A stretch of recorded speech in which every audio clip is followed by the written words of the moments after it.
Well, YouTube, George here. You join me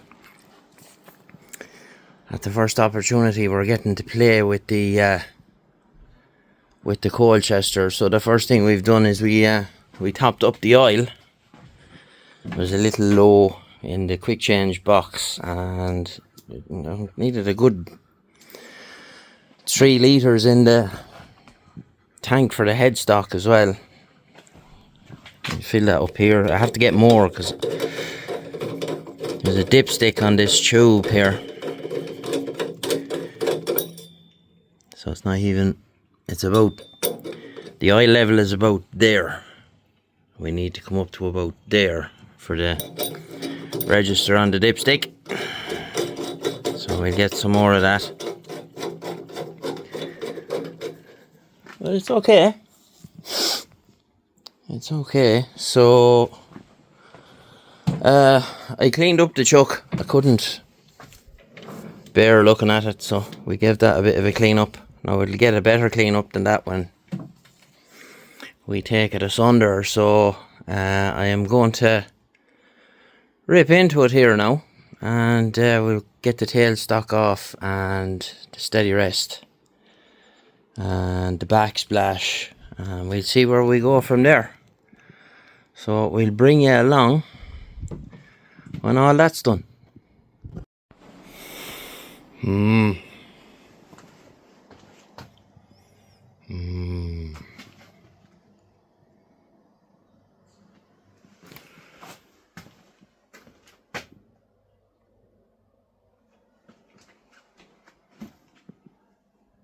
So it's a few hours later,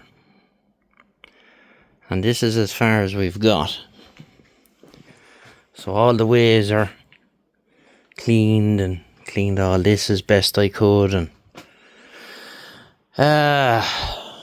all that kind of stuff. So took off all the panels and everything off the front, and so trying to repair this here. It looks like it got a bit of a clatter here. Explains why the badge was broken. A little crack there, but that doesn't matter. You won't really see that.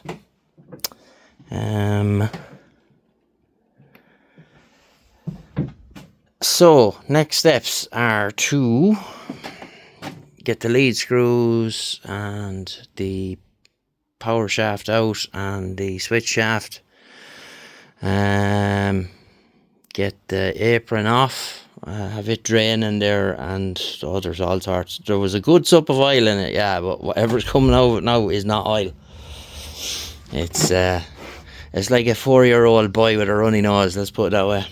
It's not pleasant at all. So I just left the bung open, and whatever's going to come out is going to come out. Now, we do have an issue with the lead screw. The lead screw seems to be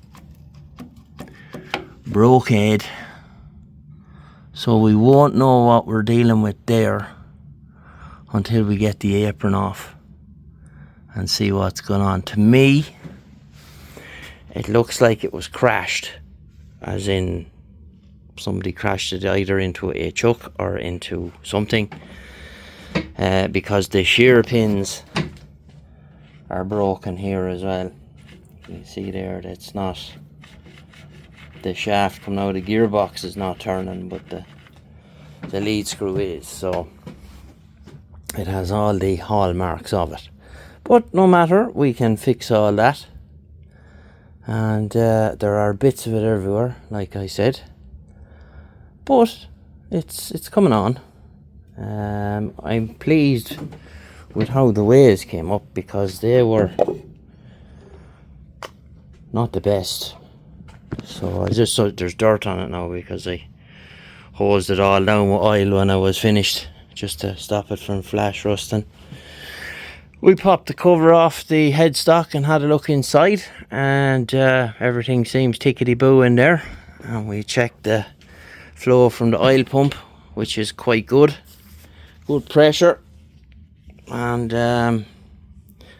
as the fella says, once we get a bit further along and get this apron off and get the lead screws out and all that carry on, we'll be ready to degrease it then and get it ready for paint. Now you're probably wondering why I took all this off.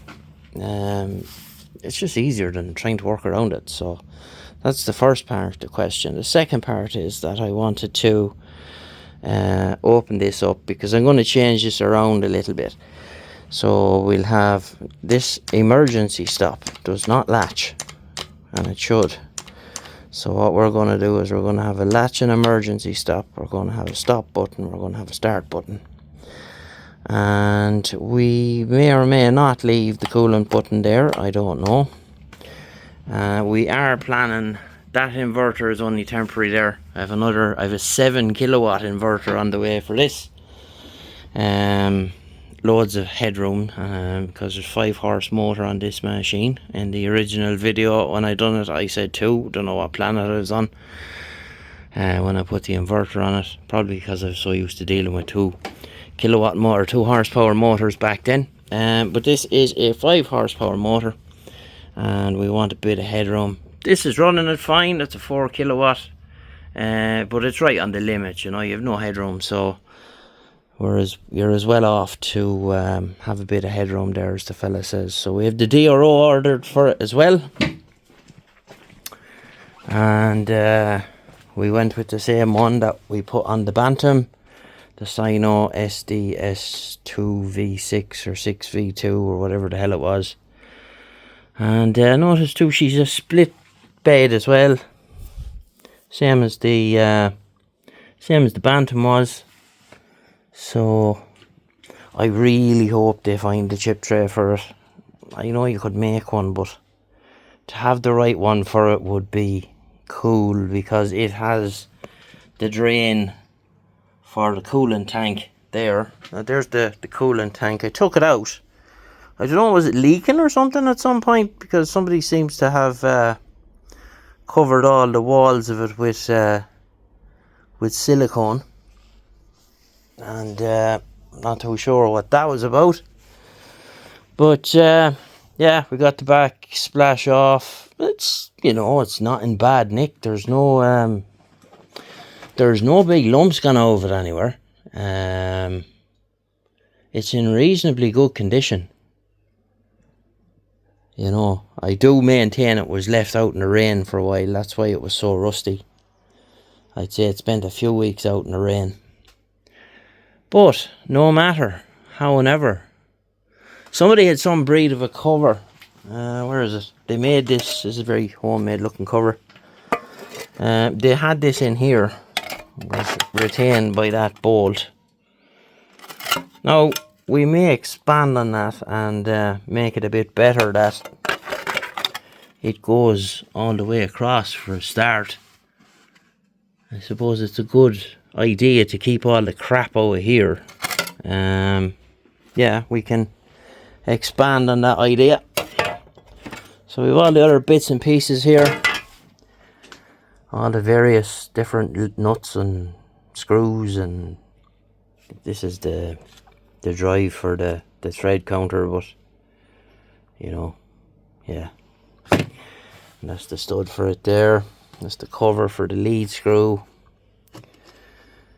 Sure, look, yeah. So once we get it to the point that it's all cleaned down, degreased, we can paint it then. But I do want to get the saddle off and get that top slide off, because I want to clean that all underneath. I know that it's just, there's a lot of mankiness up under there, and get it apart. But I'm after spending a good few hours at it now today, and I'm pleased it's going in the right direction. So happy days. So the next day we will try and have all this carry on disassembled off it. And it gives you good opportunity as well to clean all the lead screws and stuff while they're off the machine. And you know, just makes it a little bit easier, I guess. So, yeah, we're going the right way, as the man says. So we'll leave it there for this video, and we'll get you in the next one. Bye-bye.